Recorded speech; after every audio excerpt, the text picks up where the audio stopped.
4000 বছর আগের কথা। বনি ইসরায়েলের একটি জনপদে একজন অত্যন্ত সৎ এবং জ্ঞানী দরবেশ বাস করতেন। ছোটবেলা থেকে তার একজনই বন্ধু ছিল, যে জন্ম থেকেই বোবা এবং এক পায়ে অক্ষম। অনেক দিন ধরে তাদের দেখা হয়নি। একদিন দরবেশের খুব ইচ্ছে হলো তিনি বন্ধুর সঙ্গে দেখা করতে যাবেন। পরের দিন তিনি পায়ে হেঁটে বন্ধুর গ্রামের দিকে যাত্রা করলেন। গ্রামটি ছিল অনেক দূরে এবং মাঝে অনেক ছোট ছোট গ্রামও পড়ছিল। দরবেশ আপন মনে হেঁটে চলেছেন। হঠাৎ রাস্তার মাঝে তার সাথে এক অপরিচিত লোকের দেখা হলো। লোকটি দরবেশের সাথে হাঁটতে শুরু করল। দরবেশ ভাবলেন, এটা তো খুব ভালো হলো, কারোর সাথে থাকলে পথ তাড়াতাড়ি পার হয়ে যাবে। হাঁটতে হাঁটতে দরবেশ লোকটির নাম জিজ্ঞেস করলেন। লোকটি তার নাম বলল, কাবিজ। দরবেশের কাছে নামটি কিছুটা অদ্ভুত লাগলো। তিনি ভাবলেন, এ কেমন নাম? কিন্তু তিনি আর বেশি কিছু জিজ্ঞেস করা প্রয়োজন মনে করলেন না। তারা দুজন একসাথে হাঁটছিলেন। পথে একটি গ্রাম এলে অপরিচিত লোকটি দরবেশকে বলল, আপনি এগিয়ে চলুন, আমাকে এই গ্রামে একজনকে একটি বার্তা দিতে হবে। আমি আপনার সঙ্গে একটু পরে দেখা করছি। দরবেশ বললেন, ঠিক আছে, এবং তিনি এগিয়ে গেলেন। ঠিক তখনই গ্রামে খবর ছড়িয়ে পড়ল যে একটি ষাঁড় এক ব্যক্তিকে মেরে ফেলেছে। লোকটি মারা যাওয়ার কিছুক্ষণ পরেই সেই অপরিচিত লোকটি আবার দরবেশের সঙ্গে এসে যোগ দিল। এরপর তারা হাঁটতে হাঁটতে আরেকটি গ্রামের বাইরে পৌঁছলেন। সেখানে একটি ছোট কাফেলা তৈরি হয়েছিল। সেখানে থাকার ব্যবস্থাও বেশ ভালো লাগছিল। দরবেশের বন্ধুর গ্রাম তখনও সেখান থেকে অনেক দূরে ছিল এবং সন্ধ্যাও হয়ে আসছিল। দরবেশ অপরিচিত লোকটিকে বললেন, রাত হচ্ছে, সারাদিন হাঁটাহাঁটি করে খুব ক্লান্তি এসেছে আর খিদেও পেয়েছে, তাই আমরা এখানেই খাওয়া দাওয়া করে বিশ্রাম নিই, সকালে আরাম করে আবার যাত্রা শুরু করব। অপরিচিত লোকটি বলল, ঠিক আছে, এই গ্রামে একজনকে কিছু জরুরি জিনিস দিতে হবে, আপনি খেয়ে নিন আর বিশ্রাম করুন, আমি পরে এসে খাব। এই বলে সে সেখান থেকে চলে গেল। তার যাওয়ার কিছুক্ষণ পর ওই গ্রামে ধোঁয়া উঠতে দেখা গেল এবং দেখতে দেখতে পুরো গ্রামটিতে আগুন লেগে গেল। দরবেশ অবাক হয়ে ভাবলেন যে এই লোকটি যেখানেই যায় সেখানেই কোনো না কোনো ধরনের ক্ষতি হয়, নিশ্চয়ই কোনো গলমাল আছে। কিন্তু দরবেশ রাতে অপরিচিত লোকটির কাছে এ বিষয়ে কোনো কথা বললেন না। সকালে তারা দুজনেই আবার তাদের গন্তব্যের দিকে চলতে লাগলেন। কিছুটা দূরে গিয়ে আরও একটি গ্রাম এলো। অপরিচিত লোকটি আবার দরবেশকে বলল, আপনি এগিয়ে চলুন, এই গ্রামেও আমার কিছু জরুরি কাজ আছে, কাজ শেষ করে আমি আপনার সাথে দেখা করব। এই বলে অপরিচিত লোকটি চলে যেতে লাগলো। কিন্তু এবার দরবেশ এগিয়ে না গিয়ে সেখানেই দাঁড়িয়ে সেই অপরিচিত লোকটিকে দেখতে লাগলেন যে সে কোথায় যায় এবং কি করে। তখনই মানুষের চিৎকার শোনা গেল যে একটি ষাঁড় এক ব্যক্তিকে কামড়েছে এবং সে মারা গেছে। ঠিক সেই সময় অপরিচিত লোকটি আবার দরবেশের সঙ্গে এসে যোগ দিল। সামলাতে পারলেন না এবং লোকটিকে জিজ্ঞেস করলেন, আপনি যেখানেই যান সেখানেই কোনো না কোনো ধরনের ক্ষতি হয়, আপনি কি আমাকে বলতে পারেন কেন এমনটা হয়? সে জবাব দিল, দরবেশজি, আমি আপনাকে একজন খুব বড় জ্ঞানী ব্যক্তি ভেবেছিলাম, তাই আমি আপনার সঙ্গে হাঁটছিলাম, কারণ জ্ঞানী মানুষের সঙ্গ খুব ভালো হয়। কিন্তু আপনি এখনো বুঝতে পারেননি আমি কে? দরবেশ বললেন, আমি তো বুঝেছি, কিন্তু আমার মনে কিছুটা সন্দেহ আছে। যদি আপনি নিজে আপনার সম্পর্কে বলেন তাহলে আমার জন্য সহজ হবে। অপরিচিত লোকটি জবাব দিল, আমি মৃত্যুর ফেরেশতা এবং আল্লাহর আদেশে আমি সেই সব মানুষের প্রাণ নিই যাদের আয়ু শেষ হয়ে গেছে।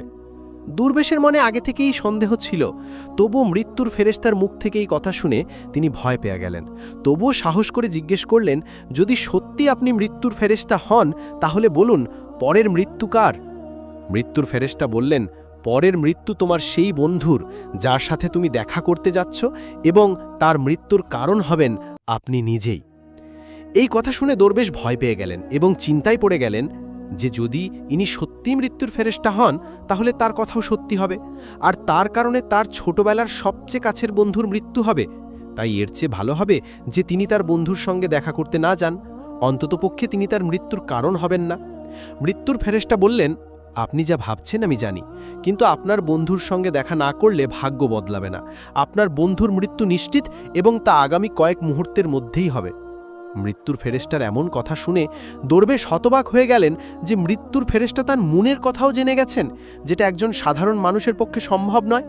এখন দরবেশের বিশ্বাস হয়ে গেল যে ইনি সত্যিই মৃত্যুর ফেরেশতা। তাই তিনি তার বন্ধুর মৃত্যুর কারণ না হওয়ার জন্য তখনই নিজের গ্রামের দিকে ফিরে যেতে শুরু করলেন। কিন্তু যেই তিনি ঘুরলেন, দেখলেন তার বন্ধু দ্রুত তার দিকেই আসছে। বন্ধুকে দেখে তিনি খুব খুশি দেখাচ্ছিলেন। তার বন্ধুর আসার গতি দেখে দরবেশের মনে হলো যেন সে অনেকক্ষণ ধরেই তার পিছুই আসছিল। কিন্তু সে ছোটবেলা থেকেই বোবা এবং এক পায়ে অক্ষম ছিল, তাই সে না তো দরবেশের কাছে পৌঁছতে পারছিল, না তো তাকে ডেকে থামাতে পারছিল। কিন্তু যেই সে দরবেশের কাছে পৌঁছল, হঠাৎ তার মৃত্যু হলো। দরবেশ অবাক হয়ে মৃত্যুর ফেরেশতার দিকে পাকালেন, যেন তিনি জিজ্ঞেস করতে চাইছেন, আসল কি হলো? মৃত্যুর ফেরেশতা দরবেশের মনের কথা বুঝতে পারলেন এবং বললেন, তোমার বন্ধু গত গ্রাম থেকেই তোমার পেছনে আসছিল, কিন্তু সে অক্ষম এবং বোবা হওয়ার কারণে তোমার কাছে পৌঁছতে পারছিল না। সে তার সমস্ত শক্তি দিয়ে তোমার কাছে পৌঁছানোর চেষ্টা করেছিল, কিন্তু বার্ধক্যে তার যৌবনের মতো শক্তি ছিল না, তাই হার্ট অ্যাটাক হয়ে তোমার বন্ধুর মৃত্যু হয়েছে, কারণ সে তোমার সাথে দেখা করার জন্য নিজের সীমা ছাড়িয়ে তোমার পেছনে দৌড়াচ্ছিল, তাই তুমিই তার মৃত্যুর কারণ হলে। দরবেশের এখন বিশ্বাস হয়ে গিয়েছিল যে ইনি সত্যিই মৃত্যুর ফেরেশতা এবং তার কাজ হল প্রাণীদের প্রাণ নেওয়া। দরবেশ একজন জ্ঞানী মানুষ ছিলেন, তাই তিনি এটাও জানতেন যে মৃত্যুর ওপর কারোর নিয়ন্ত্রণ নেই। প্রতিটি প্রাণীকে একদিন না একদিন মরতেই হবে, এই ভেবে তিনি নিজেকে সামলে নিলেন। কিন্তু হঠাৎ দরবেশের মনে নিজের মৃত্যু সম্পর্কে জানার ইচ্ছা জাগল। তিনি মৃত্যুর ফেরেশতাকে বললেন, যখন আমার বন্ধুর মৃত্যু হবার ছিল তখন আপনি শুরু থেকেই আমার সঙ্গে কেন হাঁটছিলেন? মৃত্যুর ফেরেশতা জবাব দিলেন, আমি তো সবার সঙ্গে হাঁটি এবং সব সময় হাঁটি, কিন্তু মানুষ আমাকে চিনতে পারে না, কারণ মানুষের কাছে তাদের নিজের সমস্যা ছাড়া অন্য কোনো ব্যক্তি, জিনিস বা ঘটনা সম্পর্কে ভাবার বা তাকে দেখার এবং বোঝার সময় থাকে না। দরবেশ বললেন, আপনি কি বলতে পারেন আমার মৃত্যু কখন এবং কিভাবে হবে? মৃত্যুর ফেরেশতা বললেন, যদিও একজন সাধারণ প্রাণীর জন্য এটা জানা উচিত নয়, কারণ যে কেউ তার মৃত্যু সম্পর্কে জেনে দুঃখই পায়, কিন্তু আপনাকে দেখে একজন জ্ঞানী মানুষ মনে হচ্ছে এবং আপনি আপনার বন্ধুর মৃত্যুকে যত সহজে মেনে নিলেন তা দেখে মনে হয় আপনি নিজের মৃত্যু সম্পর্কে জেনেও দুঃখ পাবেন না। তাহলে শুনুন, আপনার মৃত্যু আজ থেকে ঠিক 6 মাস পর আজকের দিনেই অন্য কোনো দেশে ফাঁসিতে হবে, এবং সবচেয়ে অবাক করার মতো বিষয় হবে যে আপনি হাসি মুখে ফাঁসি মেনে নেবেন। এই বলে মৃত্যুর ফেরেশতা সেখান থেকে চলে গেলেন, কারণ এখন তার কাছে দরবেশের সঙ্গে থাকার কোনো কারণ ছিল না। দরবেশ তার বন্ধুর শেষকৃত্য সম্পন্ন করে নিজের গ্রামে ফিরে গেলেন। কিন্তু বন্ধুরা, কোনো ব্যক্তি যতই বড় জ্ঞানী হোক না কেন, নিজের মৃত্যু সম্পর্কে জেনে চিন্তিত তো অবশ্যই হন এবং মৃত্যু থেকে বাঁচতে কিছু না কিছু অবশ্যই করেন। দরবেশও তাই করলেন, কারণ তিনি একজন জ্ঞানী ব্যক্তি ছিলেন। তার পরিচিতি তার দেশের খালিফা পর্যন্ত ছিল। দরবেশ ভাবলেন যে খালিফার কাছে তো অনেক জ্ঞানী উপদেষ্টা থাকেন, তারা আমার মৃত্যু সম্পর্কিত সমস্যার কোনো না কোনো সমাধান অবশ্যই বের করবেন। এই ভেবে দরবেশ রাজ দরবারে গিয়ে হাজির হলেন এবং খালিফাকে তার পুরো গল্প শোনালেন। খালিফা তার উপদেষ্টাদের এই কথাটি জানালেন এবং তাদের পরামর্শ চাইলেন। সবাই মিলে অনেক ভাবনা চিন্তা করে বললেন যে যদি দরবেশের কথা সত্যি হয় তবে তার মৃত্যুও 6 মাস পরেই হবে, কিন্তু মৃত্যু তখনই হবে যখন তিনি অন্য দেশে যাবেন। যদি তিনি অন্য দেশে না যান তবে মৃত্যু হবে না। উপদেষ্টাদের এই পরামর্শ খালিফারও ভালো লাগল। তিনি দরবেশের থাকার ব্যবস্থা মহলেই করে দিলেন এবং খালিফার আদেশ ছাড়া কেউ দরবেশের সঙ্গে দেখা করতে পারত না। কিন্তু দরবেশ নিজের ইচ্ছায় যে কোনো জায়গায় আসতে যেতে পারতেন, যাতে এটা মনে না হয় যে তিনি খালিফার বন্দী। কিন্তু দরবেশ ভয়ে নিজেই কোথাও আসতে যেতেন না। সময় কেটে গেল এবং দরবেশের মৃত্যুর সময় ঘনিয়ে এলো। সেই দিনটিও চলে এলো যেদিন দরবেশের মৃত্যু হবার কথা ছিল। সেই দিন দরবেশ ভয়ে তাড়াতাড়ি ঘুমিয়ে পড়লেন, যাতে রাত তাড়াতাড়ি কেটে যায় আর পরের দিন এসে যায় আর এইভাবে মৃত্যু ঠেকানো যায়। কিন্তু বন্ধুরা, দরবেশের ঘুমিয়ে হাঁটার রোগ ছিল এবং এই রোগ সম্পর্কে তিনি নিজেও জানতেন না, তাই খালিফা বা কোনো হাকিমকে এই রোগ সম্পর্কে জানানোর তো প্রশ্নই ওঠে না। দরবেশ তার মৃত্যু নিয়ে খুব চিন্তিত ছিলেন এবং ঘুমিয়ে হাঁটার রোগ তখনই আসে যখন ঘুম ঠিকমতো না হয়। রাতে দরবেশের ঘুমিয়ে হাঁটার রোগ শুরু হলো। তিনি উঠলেন এবং মহল থেকে বেরিয়ে ঘোড়ার আস্তাবলে পৌঁছলেন। দরবেশ খালিফার একজন বিশেষ অতিথি ছিলেন, তাই কোনো চৌকিদার তাকে থামালো না এবং কোনো জিজ্ঞাসাবাদও করল না। ঘোড়ার আস্তাবলে পৌঁছে তিনি সবচেয়ে দ্রুতগামী ঘোড়ার উপর চড়লেন এবং ঘুমন্ত অবস্থাতেই নিজের দেশের সীমানা পেরিয়ে প্রতিবেশী দেশে চলে গেলেন। শুধু তাই নয়, তিনি প্রতিবেশী দেশের খলিফার মহলে পৌঁছলেন। সেখানকার চৌকিদাররাও তাকে থামালো না এবং কোনো জিজ্ঞাসাবাদও করল না, কারণ রাতের শেষ প্রহর হওয়ায় সবাই ঘুমাচ্ছিল।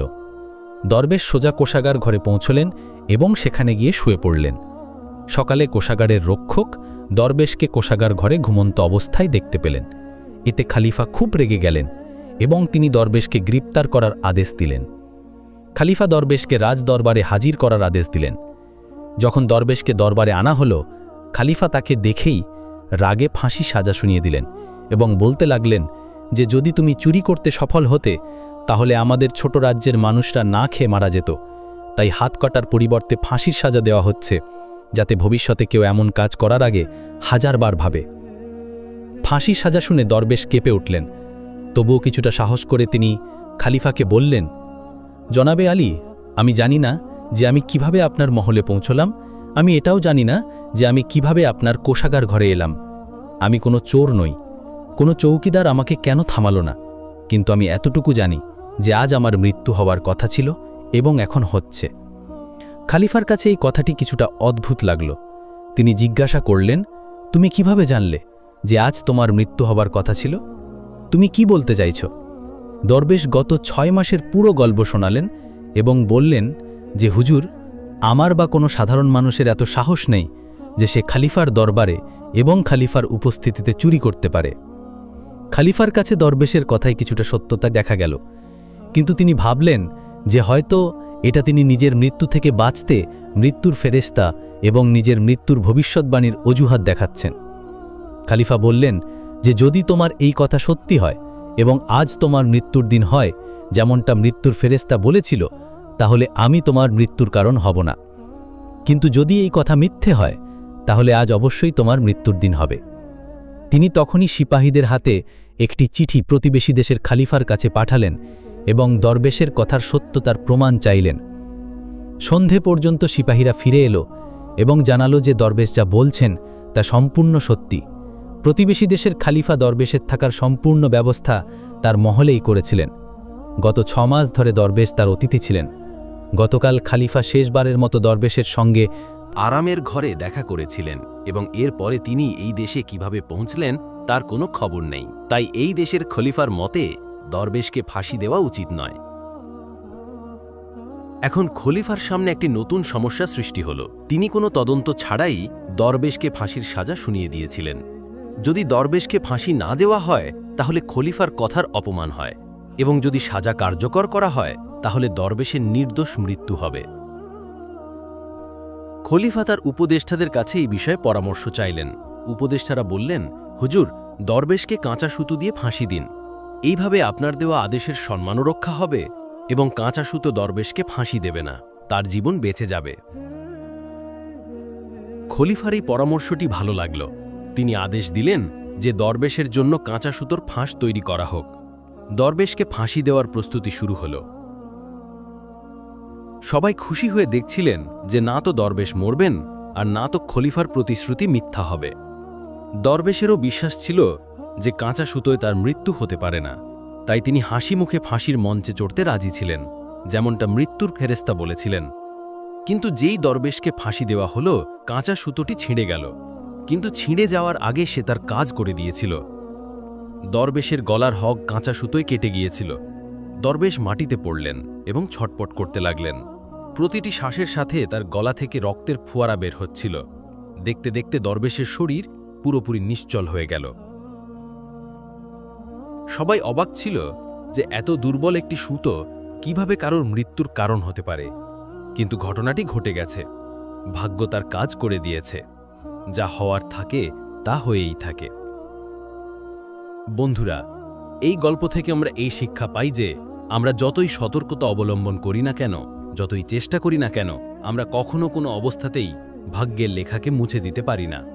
প্রতিটি ঘটনা এবং তার পুরো ধারাবাহিকতা আগে থেকেই নির্ধারিত থাকে। আমরা তাকে একটু এদিক ওদিক করতে পারি না।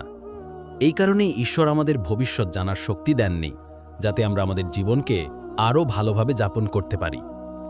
এই কথাটি দরবেশের ক্ষেত্রেও সত্যি হয়। যদি দরবেশ মৃত্যুর ফেরেশতার কাছে নিজের মৃত্যুর সম্পর্কে না জিজ্ঞেস করতেন, তাহলে তিনি 6 মাস পর্যন্ত খলিফার মহলে ভয়ে ভয়ে বাঁচার পরিবর্তে আরও ভালোভাবে জীবন কাটাতে পারতেন। শুধুমাত্র একটি জিনিস ভাগ্যকে বদলানোর শক্তি রাখে, আর তা হলো দোয়া। বলা হয় যে দোয়া যদি আন্তরিকতা এবং সত্যিকারের মন থেকে চাওয়া হয়, তবে ঈশ্বর ভাগ্যকেও বদলাতে পারেন। তাই আমাদের উচিত আল্লাহর কাছে সবসময় ভালো ভাগ্য এবং ভালো ভবিষ্যতের জন্য দোয়া করা। এই গল্পটি অনেক পুরনো এবং আমরা এটিকে আমাদের নিজের ভাষায় অনুবাদ করেছি। এই গল্পটি সেই সময়ের যখন মানুষ মৃত্যুর ফেরেশতাকে দেখতে পারত। এখন এই গল্পের মধ্যে কতটা সত্যতা আছে তা শুধু ঈশ্বরই জানেন। আপনার এই গল্পটি কেমন লাগলো এ সম্পর্কে আপনার মূল্যবান মতামত কমেন্ট বক্সে অবশ্যই জানাবেন। যদি গল্পটি ভালো লেগে থাকে তাহলে চ্যানেলটি অবশ্যই সাবস্ক্রাইব করবেন, ভিডিওটি লাইক করবেন এবং শেয়ার করবেন। দেখা হবে আরেকটি নতুন এবং দারুণ ভিডিওর সাথে। ততক্ষণ পর্যন্ত খোদা হাফেজ।